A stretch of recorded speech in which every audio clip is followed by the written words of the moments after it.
All right, we got a couple things to accomplish tonight. PawSox hearings, Donald Trump on the NFL, whole bunch.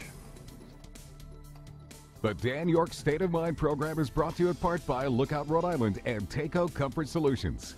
Welcome in. Let's get going here on this Thursday evening. Headlines from a couple of nights ago with hearing number 2 of 6. That's 2 of 6 on the PawSox with the Senate Finance Committee.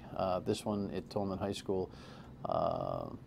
And the PawSox project and city officials getting a good grilling, but you know, they're supposed to get a good grilling. They offered an 1-hour presentation, which of course is subsequent to the first hearing that got so much media attention that happened at the State House, where they need to fix the air conditioning. Thank you very much.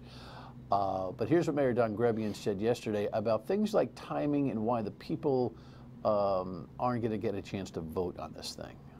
It became clear that from the Commerce Director, Commerce Rhode Island, that they did not want to make this a part of the state. They were concerned about the perception of 38 Studio. We all were very sensitive to that, and we all understood that. So it didn't want to be done the same way that 38 Studios was. So to do that, and from a timing perspective, as much as we would want to go out for vote, we can't because of the timing, right? So we look at the mechanism. The timing meaning? The timing meaning that the commitment from the PawSox, their obligation. Pressure. Absolutely, the pressure from all sides, right? The pressure that you guys are putting on him because of your itch to scratch to get a new stadium here or somewhere else, correct? Right, absolutely, and it's the term of the 2020. The lease is up, right? We want to keep him here, so it becomes that time crunch. All right, itch to scratch is probably an understatement. Urgency is certainly something the PawSox have articulated. Guy who kind of has stepped up to lead on this is Senator Bill Conley, the chairman of Senate Finance. Thanks for coming back. Appreciate the update. Glad to be here. As I said, it's funny, we were looking at the schedule. It's kind of like buying season tickets. There's 6 hearings. You're two down, 4 to go. Some games are home, some games are away. Right. We're on a road trip right now, but we come back for the homestand to conclude the hearings. Your executive summary on what you've learned in the first 2 hearings is what? Well, I think that what we've learned is that there really is a great passion out there in the state on this issue. It's been a really great exercise in democracy to see it happening. One of the things that I marveled at quietly the other night when I was in the Tolman Auditorium and saw the sea of faces out there and all these people from incredibly different walks of life coming up to talk to us about it because they cared about it so much is this is what we do in America. There's not a lot of other places on the planet where democracy acts like this. Well, I appreciate that. I know that's offered sincerely. Your first hearing, I understand the nature of the game. Your attempt for fairness, I think, kind of blew up on you a little bit when you suggested that you'd have people testifying as they signed up. PawSox and supporters loaded that list up, and it was 4 hours before anybody said boo against this project. In retrospect, would you handle it differently? Absolutely not. I think we did it exactly the right way. It's not important when you spoke. That committee listened to every single person that came before them. To media coverage of the event, it's important when you speak. Mm-hmm. Well, you know, and the media spin was that the opponents didn't get to speak for 4 hours. Well, I think they're mistaken. I think that the process worked great. We had committee members asking questions right up until the last witness.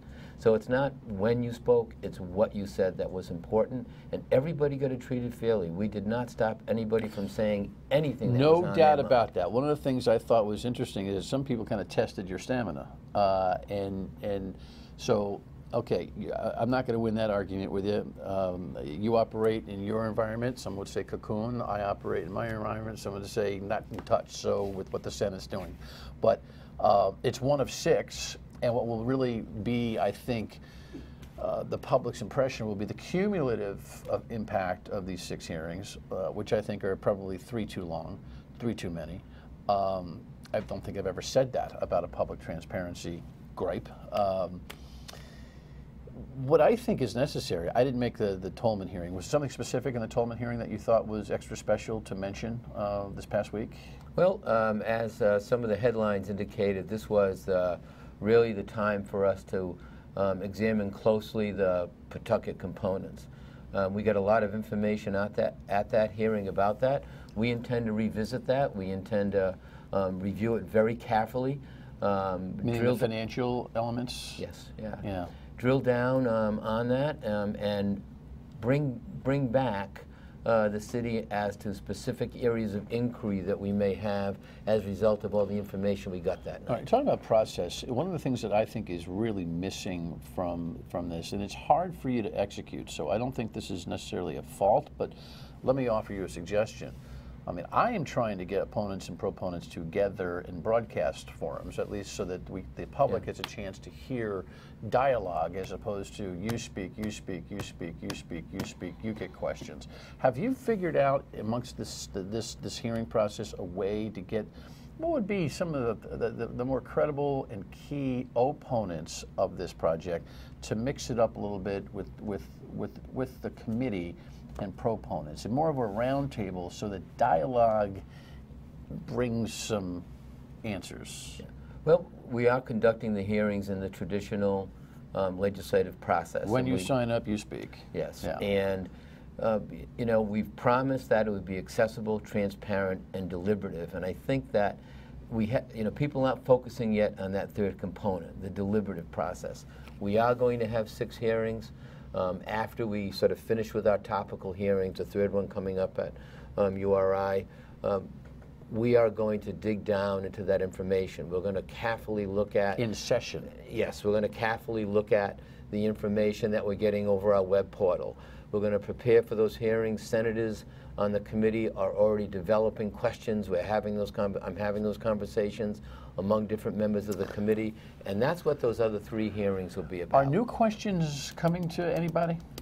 I mean, because there's a lot on the table of this deal. I mean, the intricacies, and I really peppered Grebian hard yesterday, and Dan Ray and the general manager of the PawSox, making sure that the actual enabling legislation had as much specificity as possible, reflecting on what the contract, if it occurs, reflects. You agree that enabling legislation has got to be darn near duplicative of the working agreement? Yes, I think one of the areas of inquiry that I know a lot of my committee members have, and that we're thinking about and that we'll get to, is exactly that issue.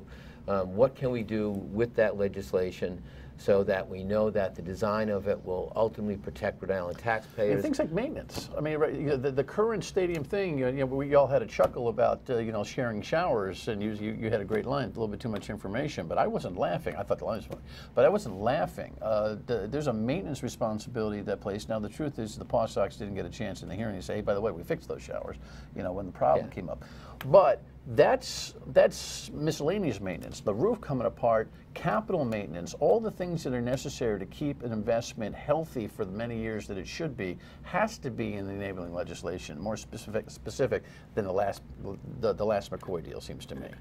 We do need to address those kinds of issues. For instance, you could even tell in the give and take of the discussion that evening that the definition of maintenance wasn't the same for everybody that was using that term. Correct. So we need to get at that, and we need to make sure that the deal is sustainable, and that's one of the things that will make the deal sustainable, is addressing those kinds of issues.